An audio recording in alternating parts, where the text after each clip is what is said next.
Hi po! Kahit undocumented po ba, same pa rin po ng benefits? Yes po. Dito sa Spain, may papel ka man o wala, ay halos same ng benefits. Kaya may ilang bagay na ahead at mas lamang-lamang ang may papel. Unahin muna natin ang mga benefits ng parehong may papel at walang papel. Number 1, may pago o bonus na matatanggap every July at December. Depende na lang sa amo kung half paga o whole paga ang ibibigay sa'yo. Number 2, may isang buwang vacation with pay. Kaya kahit magbakasyon ka sa Pinas or dito ka lang din sa Spain ng isang buwan, ay buo pa rin ang sasahurin mo sa buwan na yon. Number 3, may day off na 1.5 araw or 2 days, depende sa amo na mahahanap nyo. Mostly, ang work ay Monday hanggang Saturday ng alas 12 or hanggang alas 2 ng hapon. Pero may mga amo na 3 o'clock or 4 o'clock pa bago ka makaalis. Pero kadalasan, kapag ang work ay stay out, hanggang Friday lang ang trabaho. Number 4, kapag holiday ng Spain or Madrid or depende sa usapan nyo ng amo kung saan isusunod ang holiday mo. Basta kapag holiday, ay holiday mo rin.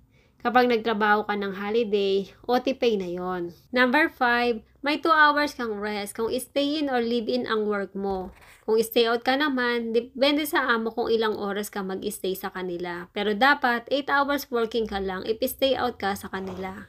Number 6, sagot nila ang pagkain mo kapag stay in ang work mo. Pero kadalasan, kinukulang ang food na ibinibigay or nakalaan sa mga chika. Kaya ikaw na ang bahalang gumawa ng paraan by providing your extra food in your room. Pag stay out ang work mo, may amo na sagot nila ang food mo. Pero marami ding amo na bring your own food. Number 7, free transportation.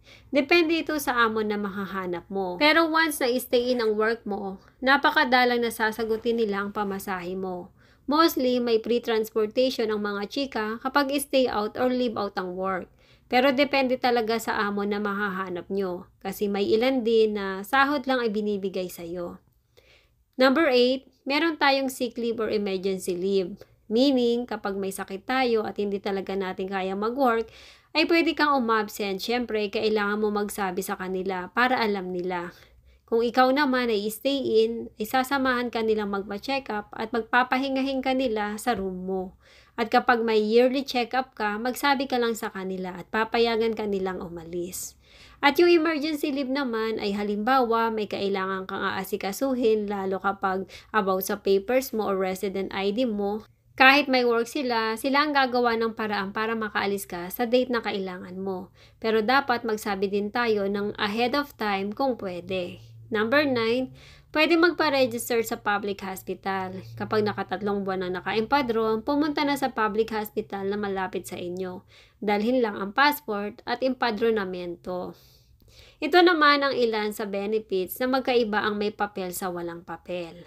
Ang wala pang papel kadalasan, binibigyan o kinukuha na ng amo ng private insurance para kapag nagkasakit o gusto magpa-check up ay wala tayong babayaran. Pero maraming amo ang hindi nagbibigay nito. Malaking pera din kasi yan dahil monthly nila yung babayaran at depende sa edad ang bayad yan.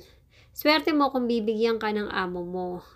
Ang mga may papel naman kadalasang walang private insurance kasi meron na silang SS kung saan pwede magpa-check up at magpagumot dahil ang mga may papel ay nagbabayad ng 20% para sa SS at 80% naman ang amo ang nagbabayad. Ang kagandahan ng SS ay once na nawalan ka ng trabaho, ay pwede kang mag-file at government ang magbibigay sa iyo ng pera habang wala ka pang trabaho. Ilang buwan lang naman yon, hindi pwedeng lifetime.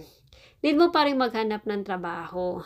Kapag pinaalis ang biglaan o ora mismo ang mga may papel, may kailangan bayaran ng amo sa chika kasi may kontrata na ang may papel. Kailangang amo at ang chika ay magbibigay ng 15 days na palugit sa bawat isa bago alisin ang chika sa kanyang bahay. Halimbawa, yung amo ay gusto nang paalisin yung chika, kailangan magbigay muna siya ng 15 days para makahanap ang chika ng trabaho na mapupuntahan niya o malilibatan niya. At itong chika naman, kailangan niya magbigay ng 15 days din doon sa kanyang amo bago niya ito alisin. Kapag wala ka pang papel, anytime, pwede kang paalisin ng amo sa kanila at hindi ka nila babayaran. Pero kapag mag 2 years ka na sa kanila at papalayasin ka agad, may laban ka na kasi nasa law na yon. May papel ka man o wala, kapag may papipirmahan sa'yo ang amo mo, ay huwag na huwag mo itong pipirmahan. Sumangguni ka muna sa abogado kung tama ba na pirmahan mo yon. At kung sakali na wala ka pang papel at bigla kang paalisin dahil hindi ka tutulungan sa papel mo at malapit ka na mag-process, tumawag ka ng abogado at ipakausap mo sa amo. Wala siyang magagawa kundi tulungan ka niya sa papel mo, sa ayaw at sa gusto niya, kung ayaw niyang magkaroon siya ng problema. Kapag nakapagbayad tayo sa SS ng at least 15 years, ay may matatanggap tayong pensyon pagdating natin ng 67 years old. Kaya sa mga bata pang dumating sa Spain, secure na ang pagtanda mo dito sa Spain kung dito mo pipiliin na mag for good. Pero sa hindi aabot ng 15 years na makakapagbayad sa SS, walang pensyon na matatanggap. Sana nakatulong ang bidyong ito at good luck sa mga makikipagsapalaran pa lang dito sa Espanya. Maraming salamat sa panonood!